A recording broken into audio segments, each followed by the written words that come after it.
அமல்ராஜ் சாருக்கு. இதை அழகா சிறப்பா இந்த நிகழ்ச்சியை தொடர்ந்து செஞ்சுக்கிட்டு இருக்கிற ஜீவா பிரதர், எல்லாருக்கும் மேடையில் இருக்கிறவங்க, நீங்க இங்கே கூடியிருக்க எல்லாருக்கும் என்னுடைய வணக்கம். இந்த ஒன்றுபடுவோம், போதைப் பொருளை ஒழிப்போம், வளமான தமிழகத்தை உருவாக்குவோம் அப்படின்ற இந்த ஒரு ட்ரக் அவேர்னஸ், அதுக்காக நீங்க பண்ற இந்த மீடியா கிரிக்கெட் சாம்பியன்ஷிப் 2026க்கு என்னுடைய மனமார்ந்த வாழ்த்துக்கள். ஸோ தொடர்ந்து இதை நீங்க சப்போர்ட் பண்ணிட்டு இருக்கணும் பிரதர். ஸோ சார் சொன்ன மாதிரி அது எல்லாமே இந்த போதைப் பொருள் இதை ஒழிக்கிறது இதெல்லாம் கவர்மெண்ட் பார்த்துக்கிறோம், அரசாங்கம் பார்த்துக்கிறோம், அதிகாரிகள் பார்த்துக்குவாங்க அப்படின்றது இல்லாமல் நம்ம ஒவ்வொருத்தருக்கும் அந்த பொறுப்பு வேணும். நம்மளால முடிஞ்ச அந்த அவேர்னஸை ஸ்ப்ரெட் பண்ணணும். ஸோ நமக்கு தெரிஞ்சவங்களுக்கு, நம்ம நெய்பர்ஹுட்டுக்கு, சொந்தக்காரங்களுக்கு, படிக்கிற இளைஞர்களுக்கு எல்லாருக்குமே இந்த அவேர்னஸை ஸ்ப்ரெட் பண்ணணும் அப்படின்றத உங்ககிட்ட ரொம்ப பணியோட கேட்டுக்கிறேன். ஸோ இந்த டோர்னமெண்ட்டை பார்ட்டிசிபேட் பண்ற எல்லாருக்கும் என்னுடைய மனமார்ந்த வாழ்த்துக்கள். All the very very very very best. நல்லா பண்ணுங்க. மாதிரி உங்களுக்கு இன்னைக்கு வெதர் ரொம்ப நல்லா இருக்கு, பியூட்டிஃபுல்லா. ஏதோ ஆஸ்திரேலியாவில் ஒரு எம்சிஜியில் விளையாட போற மாதிரி அந்த வெதர் உங்களுக்கு அமைஞ்சிருக்கு. All the best. நல்ல இன்டென்ஷன்ஸோட எது செஞ்சாலும் நம்மளுக்கு கடவுளுடைய அனுகிரகமா பிளஸிங் வருதுன்றதுக்கு இது ஒரு பெரிய உதாரணம். உங்களுடைய இந்த முயற்சி பெரிய பிளஸிங் ஆகிவிட்டோம். It's very very noble task. All the best to everybody. Organisers, வந்திருக்க ஊடக நண்பர்கள், அவங்களை சப்போர்ட் பண்றதுக்கு எல்லாத்துக்கும் என்னுடைய மனமார்ந்த நன்றி. அந்த எங்களோட குழு சார்பாக தேங்க்யூ. மாண்புமிகு முதல்வரின் தலைமையை ஏற்று நாளும் நல்ல பணிகளை நாட்டில் செய்து வருகிற நல்ல அமைச்சர் அருமை நண்பர் ஸ்ரீநாத் அவர்களே, போக்குவரத்துக்குரிய பணிகளை சென்னை மாநகரில் செம்மையாக செய்து வருகிற நம்முடைய சென்னை மாநகர பெருநகர ஆணையர் அவர்களே, ஒன்றுபடுவோம், போதைப் பொருளை ஒழிப்போம், வளமான தமிழகத்தை உருவாக்குவோம் என்று நல்ல ஒரு உறுதிமொழியை ஏற்பதற்கு காரணமாக அமைந்திருக்கின்ற இந்த அமைப்பின் மாநில தலைவர்கள், நிர்வாகிகள் ஆர் சந்திரிகா அவர்களே, கதிரவன் அவர்களே, வஜ்ரவேல் அவர்களே, வெற்றி அவர்களே, வெங்கடேஷ் அவர்களே, மாவட்ட நிர்வாகிகளே, மாநில நிர்வாகிகளே, அன்புக்குரிய சகோதரர் ஜீவா ரவி அவர்களே, மிக சிறப்பாக தென்னிந்திய பத்திரிகையாளர்கள் யூனியன் சார்பில் நடைபெறுகின்ற போதைப் பொருள் எதிர்ப்பு தினத்தை முன்னிட்டு நடத்துகின்ற மீடியா கிரிக்கெட் சாம்பியன்ஷிப் போட்டி நிகழ்வின் துவக்க விழாவில் கலந்து கொள்வதில் நாங்கள் அத்தனை பேரும் மகிழ்ச்சி அடைகின்றோம். நம்முடைய ஆணையர் சொன்னது போல, மாண்புமிகு அமைச்சர் வலியுறுத்தியதை போல, இது அரசாங்கம் பார்த்துக் கொள்ள வேண்டிய கடமை என்று வாழாவிராமல் நமக்கும் இதில் பங்களிப்பு இருக்கிறது என்பதை உணர்ந்திருக்கிற அனைவரையும் ஒன்றுபட வைக்கிற நோக்கமாகத்தான் நம்முடைய தென்னிந்திய பத்திரிகையாளர் யூனியன் இந்த பொருளை கையில் எடுத்திருப்பதை நான் மனதார பாராட்டுகிறேன். இந்த நீடாது ஆள் என்று நாம் சொல்ல வேண்டும். இன்றைய உடனடி தேவை இது என்று நாம் சொல்ல வேண்டும். அதனால்தான் இதுக்காக நாம் உறுதிமொழி எடுத்திருக்கிறோம். அரசாங்கம் தன் கடமையை செம்மையாக சீராக செய்ய இருக்கிறது என்பது அடையாளம் தான் நம்முடைய மாண்புமிகு முதல்வர் அவர்கள் பொறுப்பேற்றதிலே இருந்து முனைப்போடு அந்த பணிகளை செய்வதற்காக பல்வேறு முனைப்பான திட்டங்களை எல்லாம் இன்றைக்கு உருவாக்கி கொண்டிருக்கிறார்கள். தமிழ்நாட்டை இந்தியாவிலே போதை இல்லாத ஒரு மாநிலமாக, தமிழ்நாட்டை நிச்சயமாக போதை இல்லாத ஒரு சமூகமாக உருவாக்க வேண்டும் என்பதில் அவர் எத்தனை அக்கறையாக இருக்கிறார் என்பதை நாம் செய்தித்தாள்கள் மூலமாக, ஊடகங்கள் மூலமாக அன்றாடம் தெரிந்து கொண்டு வருவோம். கடுமையான நடவடிக்கை எல்லாம் எடுக்கப்பட்டு வருகிறது. இன்னும் தீவிரப்படுத்துவதற்கான முறையான சட்டங்கள் எல்லாம் தயார்படுத்தப்பட்டு வருகிறது. இதில் விழிப்புணர்வு என்பது ரொம்ப அவசியமானது என்பதையும், அடிமையானவர்களை எப்படி மீட்பது என்பதை பற்றியும், அடியம்மை ஆகாமல் இருப்பது எப்படி என்பதை பற்றி எல்லாம் அப்போலோ மருத்துவமனையினுடைய நிர்வாக பொறுப்பில் இருக்கின்றோர் இங்கே பேசினார்கள்.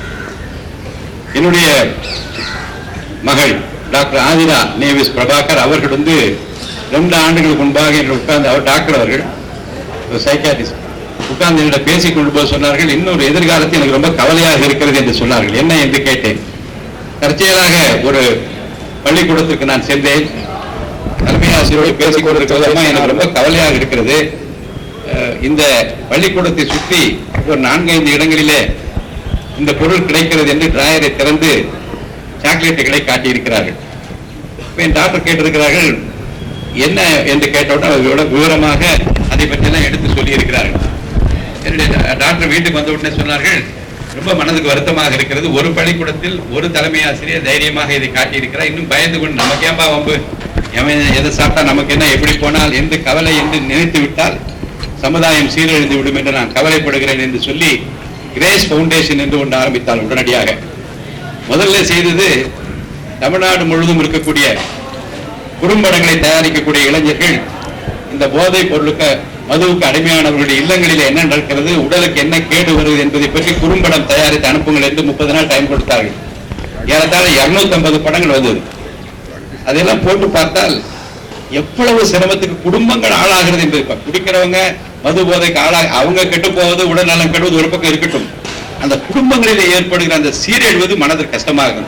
இள வயதிலே இறந்து போவதும், அவர்கள் கணவன் இல்லாமல் அந்த குழந்தைகள் வளர்ப்பதற்காக கஷ்டப்படுவதும், படிக்க முடியாமல் திணறுவது, இப்படி பல்வேறு பொருளாதார நெருக்கடிகள் எல்லாம் குடும்பத்துக்கு ஆளாவது போன்ற படங்கள் எல்லாம் பார்த்து பார்த்து உண்மையிலே வேதனைப்பட்டு அந்த போட்டி நடத்தியவர்கள் எல்லாருக்கும் அதிகமான பரிசு தொகையெல்லாம் கொடுத்து அது மிகப்பெரிய நிகழ்வாக தமிழ்நாடு முழுவதும் அது இருக்க வேண்டும் என்று விரும்பிய போது எல்லா பள்ளிக்கூடங்களும் அது இருக்க வேண்டும் என்கின்ற அந்த முயற்சியில் இருக்கின்றார்கள். இதை நான் சொல்வதற்கு காரணம், நேரடியாக அப்படிப்பட்டவர்களை சந்திக்கிற போது, குடும்பங்களை சந்திக்கிற போது, அந்த பெண்கள் கதறி அழுகிற போது அந்த ஏற்படுகிற அந்த அவல நிலையை அரசாங்கம் இனிமேலும் பார்த்துக் கொண்டிருக்காது என்று நம்முடைய தமிழக முதல்வர் புரட்சி தளபதி வெற்றியின் நாயகனாக இன்றைக்கு மக்கள் மத்தியிலே நீங்காத இடம் பெற்றிருக்கிற நம்முடைய முதலமைச்சர் அக்கறையாக இருக்கிறார். அவருக்கு நாம் உறுதுணையாக இருக்க வேண்டும். மீடியா உறுதுணையாக இருந்தால் அவரால் சாதிக்க முடியும். மீடியா உறுதுணையாக இருக்கிறது, நீங்கள் கவலைப்பட வேண்டாம், உங்களோடு நாங்கள் கரம் கொடுத்து நிற்போம் என்பதனுடைய அடையாளம் தான் இந்த மீடியா கிரிக்கெட் சாம்பியன்ஷிப் என்று நான் கருதுகின்றேன்.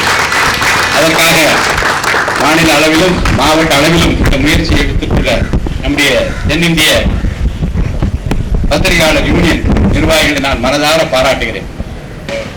சென்ற ஆண்டு என்ன மோட்டோ வைத்து இது நடத்தில எனக்கு தெரியாது. ஆனால் இந்த ஆண்டு நீங்கள் சரியான நேரத்தில் ஒரு சரியான கோணத்தில் அரசுக்கு உறுதுணையாக இதை எடுத்திருப்பதை நான் மனதார பாராட்டுகிறேன். விளையாட்டு வீரர்கள் கிரிக்கெட் கைகள் விடுவது என்று கால்கள் துருதுரு என்று இருக்கிறது. எப்போ உருவாங்க களத்தில் இறங்க வேண்டும் என்று ஆர்வத்தோடு அதிகமான நேரம் எடுத்துக்கொள்ள விரும்பவில்லை.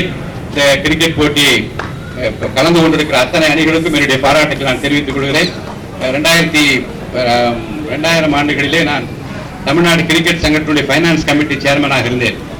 நம்முடைய மிகுந்த மரியாதைக்குரிய திரு என் சீனிவாசன் அவருடைய தலைமையில் இயங்கிய தமிழ்நாடு கிரிக்கெட் சங்கத்தில் புச்சிபாபு டிராபி ஆர்கனைஸ் கமிட்டி சேர்மனாக இருந்திருக்கிறேன்.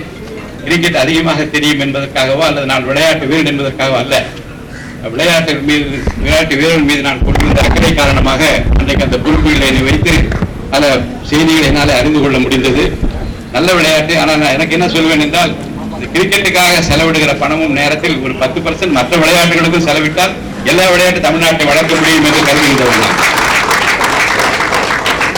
இன்றைக்கு இந்திய அளவில் நம்முடைய வீரர்கள் சிறந்து விளங்கிக் கொண்டிருக்கிறார்கள். ஜாதி மத இன மொழி வேறுபாடுகளை களைந்து இந்த கிரிக்கெட்டிலோ அல்லது எந்த விளையாட்டிலோ சிறந்தவர்களை, பரிசுக்குரியவர்களை, திறமையானவர்களை சிபாரிசு இல்லாமல் சேர்க்க வேண்டிய ஒரு காலகட்டத்தில் நாம் இருக்கிறோம். அதைத்தான் நம்முடைய மாண்புமிகு அமைச்சர், நம்முடைய அன்பிற்குரிய பொதுப்பணித்துறை அமைச்சர் ஆதவ் அவர்கள் மிக சிறப்பாக அதை செய்வதற்கு தயாராகி கொண்டிருக்கிறார்.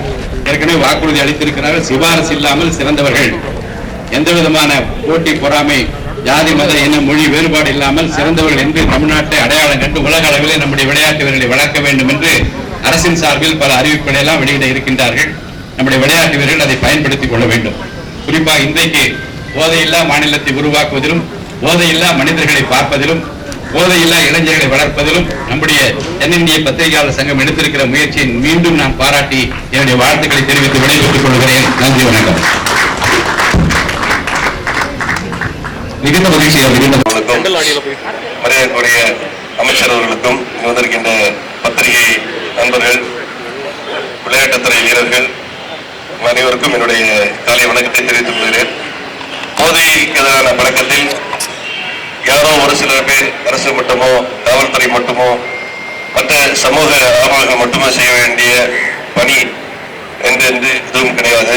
நாம் எல்லோரும் இணைந்து செயல்பட்டால் போதை கலாச்சாரத்தை சமுதாயத்தை விட்டு அகற்றிவிட முடியும் என்பதை எல்லோருக்கும் உணர்த்த வகையில் இந்த தென்னிந்திய பத்திரிகையாளர்கள் இணைந்து இந்த விளையாட்டு போட்டியின் மூலம் ஒரு அவேர்னஸ் ஏற்படுத்துவதற்காக இந்த முயற்சியை எடுத்திருக்கிறீர்கள். இந்த போட்டியில் கலந்து கொள்கின்ற அனைத்து வீரர்களுக்கும் என்னுடைய வாழ்த்துக்களை தெரிவித்துக் கொள்கிறேன். இந்த முயற்சியில் தொடர்ந்து நாம் ஈடுபட்டால் சமுதாயத்தில் போதை இல்லாத ஒரு சமுதாயத்தை உருவாக்க முடியும் என்பதில் எந்த சந்தேகமில்லை. இந்த நிகழ்ச்சிக்கு வருகை தந்து பெருமை செய்திருக்கின்ற சபாநாயகர் அவர்களுக்கும் அமைச்சர் அவர்களுக்கும் நன்றியை தெரிவித்துக் கொள்கிறேன். அனைவரையும் சந்திப்பதில் மிக்க மகிழ்ச்சி. நன்றி.